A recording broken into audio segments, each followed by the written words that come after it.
पर्यासा बलपण मार्ग निरीक्षण मानी आतापर्यंत आपण कथा नंदीग्रामाच्या ठिकाणी ऐकलेली आहे.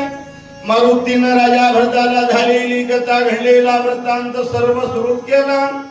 आणि मग आता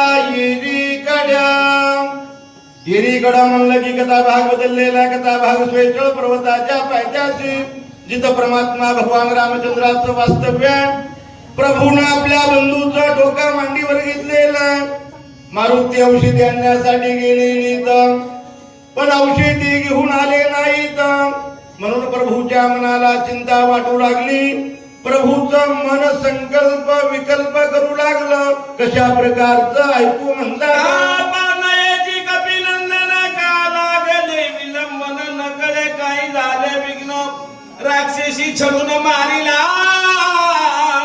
कारण मन म्हणलं की मनाच्या दोन अवस्था, एक असणारा संकल्प दुसरे विकल्प. तसं प्रभूचं मन म्हणू लागलं काय झालं असेल.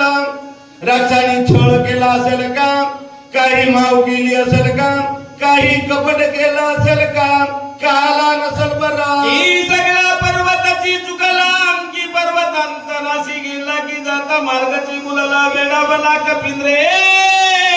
प्रभूच्या मनाची दुसरी शंका काय झालं.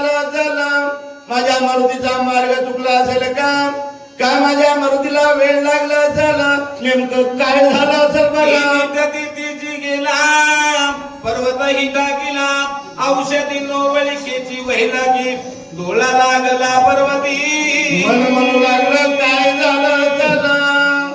माझा मारुती चुकणारा नाहीये, माझ्या मारुतीला वेळ लागणार नाही. माझा मारुती बरोबर त्याच पर्वतावर गेला असेल. पण जाण्याचा मार्ग खूप लांबचा आहे. त्याच्यामुळे माझ्या मारुतीला थकवा आला असेल.